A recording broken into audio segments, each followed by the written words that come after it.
Look into a mirror. What do you see? Yourself, of course. Your face. Your eyes. Your reflection. But what if the mirror saw something else? What if it saw your soul?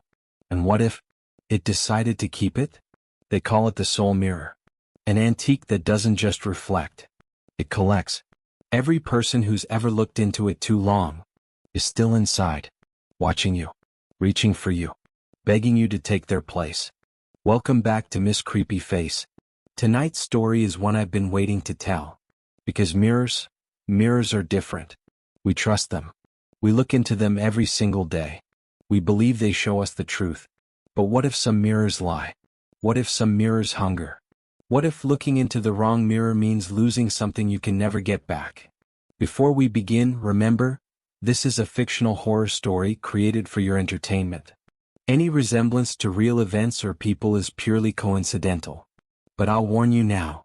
After tonight, you might catch yourself glancing at mirrors differently, checking the corners, watching for movement, wondering if that reflection is really yours. This is the story of the soul mirror. And once you hear it, you'll never look at your own reflection the same way again. Welcome back to MissCreepyFace. Tonight's story is one I've been waiting to tell. Because mirrors are different. We trust them. We look into them every single day. We believe they show us the truth. But what if some mirrors lie? What if some mirrors hunger? What if looking into the wrong mirror means losing something you can never get back? Before we begin, remember, this is a fictional horror story created for your entertainment.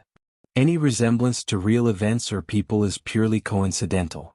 But I'll warn you now.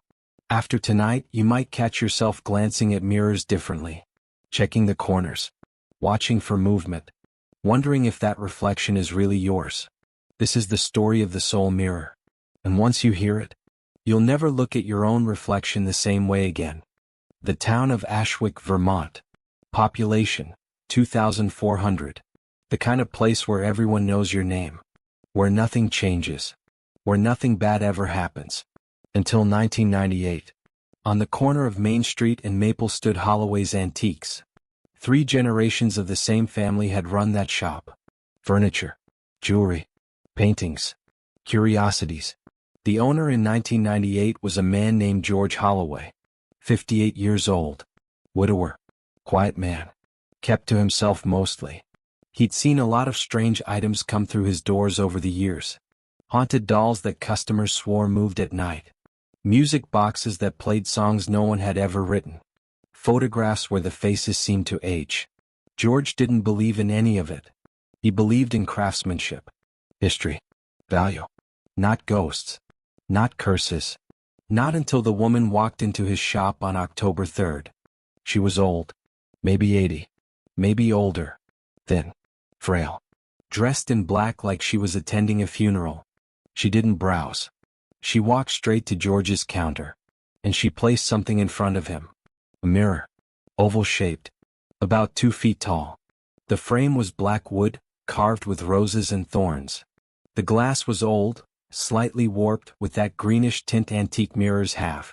Beautiful. Valuable. And wrong. George felt it immediately. A coldness in his chest. A pressure behind his eyes. Like the mirror was looking back at him. She was old. Maybe 80. Maybe older. Thin. Frail. Dressed in black like she was attending a funeral. She didn't browse. She walked straight to George's counter. And she placed something in front of him. A mirror. Oval-shaped. About 2 feet tall. The frame was black wood, carved with roses and thorns. The glass was old, slightly warped with that greenish tint antique mirrors have. Beautiful. Valuable. And wrong. George felt it immediately. A coldness in his chest.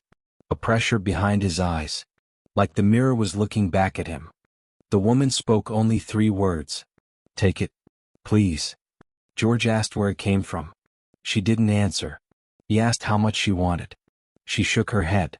I don't want money, she said. I just want it gone. It's been in my family for too long. I can't look at it anymore. Her hands were shaking. Her eyes were wet. George should have said no. He should have trusted his instincts. But the mirror was exquisite. 18th century at least. Worth thousands. He accepted it. The woman left without another word. She didn't leave her name. She didn't leave a receipt. She just walked out into the October cold and disappeared. George placed the mirror in his front window. A showpiece. Something to attract customers. For 3 days nothing happened. Then came the first incident. A young woman entered the shop. College student. Just browsing. She stopped in front of the mirror. Admired the frame. Leaned in close to check her makeup. And screamed. George rushed over. What's wrong? What happened? The woman was pale. Trembling. There was someone behind me, she said. In the mirror. A man. He was reaching for me. George looked at the mirror. He saw only the empty shop. Only her reflection. Only his own face staring back. He calmed her down. Told her it was a trick of the light. Old glass does strange things. She left quickly. Didn't buy anything. George told himself it was nothing. But that night when he was closing up alone, he saw it too. It wasn't a trick of the light. It wasn't his imagination. There was someone in the mirror. Standing behind his reflection. A woman in a white dress. Victorian maybe. Her face was pale. Her eyes were hollow. And her mouth was open. Screaming. But no sound came out. George stumbled backward. Knocked over a display. When he looked again, she was gone. But in her place? Another face. An older man. Then another. A child. Then more. Dozens of them. Pressing against the glass. Mouths moving. Hands reaching. All of them trapped. All of them begging to get out. Let me stop here for a moment. Because what George discovered next changes everything. But before we continue, I need your help. If this story is making you uncomfortable, good. That means it's working. But here's the thing. A lot of people watching right now aren't subscribed. And if you're not subscribed, you're going to miss day 5 tomorrow. Trust me. You don't want to miss it. So hit subscribe right now. Tap that notification bell. And drop a comment telling me, have you ever seen something in a mirror that shouldn't have been there? A shadow. A figure. A face that wasn't yours. I want to hear about it. The creepiest stories might become future episodes. Now, let's get back to George Holloway. Because he's about to discover the truth about that mirror. And it's worse than anything he imagined. After that night, George became obsessed. He needed to know what he was dealing with. He needed to understand. He spent weeks researching. He traced the mirror's frame to a craftsman in Bavaria, 1783. He found shipping records showing it arrived in America in 1802. And he found something else. A name. Silas Blackwood. Silas Blackwood was a wealthy merchant in Boston. He had everything. Money. Influence. A beautiful home. And a daughter named Charlotte. Charlotte was 7 years old. She was Silas's whole world. His wife had died in childbirth. Charlotte was all he had left. In the winter of 1804, Charlotte fell ill. Scarlet fever. The doctors said there was nothing they could do. Silas watched his daughter fade away. Day by day. Hour by hour. He held her hand as she took her last breath. And something inside him broke. Silas couldn't accept her death. He refused to let her go. He'd heard rumors of a man in Salem. A man who practiced the old arts. Dark arts. Arts that could cheat death itself. Silas found this man. He begged for help. He offered everything he had. The man listened. And he made Silas a terrible offer. I cannot bring her back, the man said.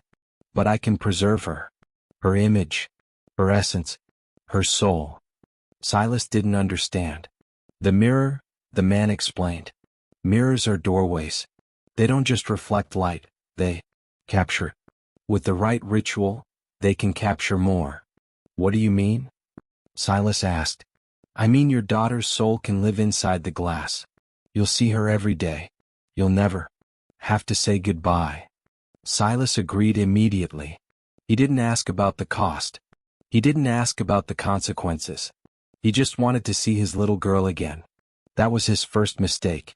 It wasn't his last. The ritual took 3 nights.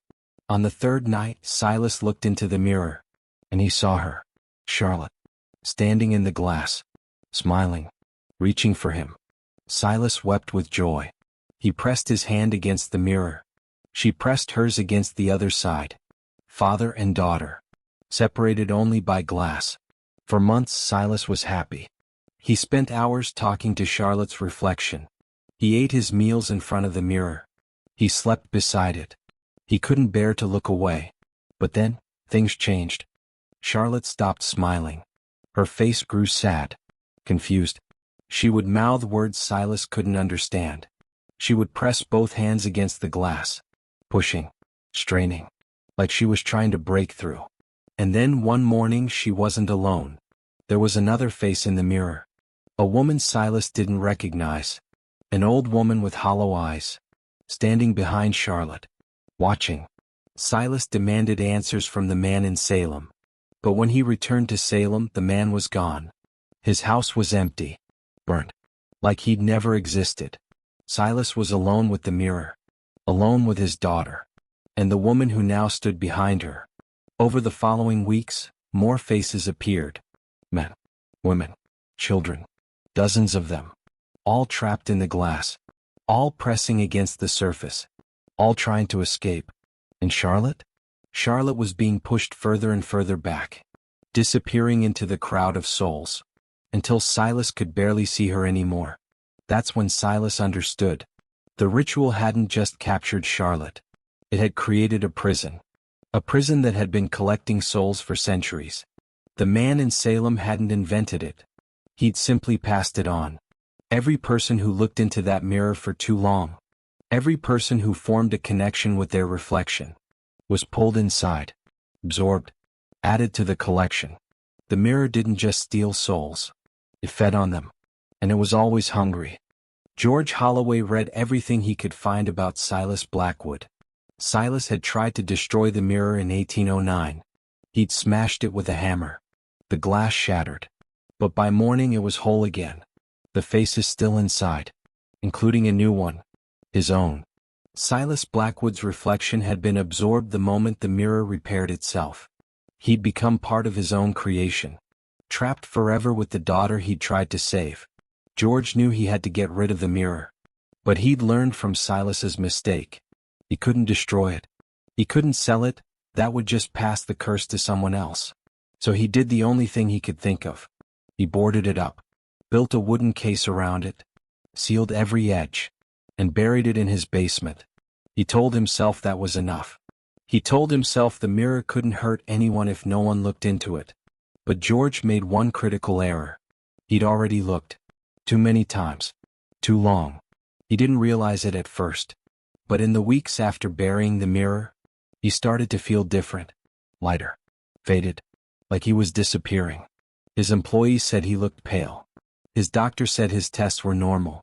But George knew the truth. The mirror had already marked him. It was just a matter of time.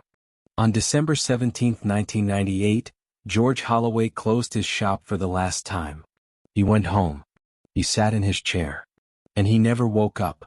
His body was found 3 days later. Eyes open, staring at nothing. Face frozen in an expression of absolute terror. But here's what the police couldn't explain. In George's basement, the wooden case had been torn open. From the inside, the mirror was exposed. And when the first officer looked into it, he swore he saw George Holloway, pressing against the glass, mouth open, screaming without sound, standing among hundreds of other faces, all of them trapped, all of them reaching out. The officer quit the force the next day. He never spoke about what he saw. The mirror vanished from George Holloway's basement. The antique shop was sold. The new owners found nothing in the basement, just an empty wooden case, scratched from the inside. No one knows where the mirror went. Some say it's in a private collection. Others say it appears at random. Estate sales. Antique shops. Sometimes, in houses where it was never purchased. Just appearing. Waiting for someone to look. The soul mirror is still out there. Still collecting. And every face trapped inside is still watching. Waiting for the next victim to look too long. To form a connection. To become part of the collection. Here's my question for you tonight. How long do you look at yourself in the mirror each day? A few seconds? A minute? Longer? And when you look, Really look. Are you absolutely sure you're looking at yourself? Or is something looking back? Drop your answer in the comments. Tell me, have you ever seen a reflection that didn't match? A movement that happened a second too late? A face that wasn't quite right? I want to know.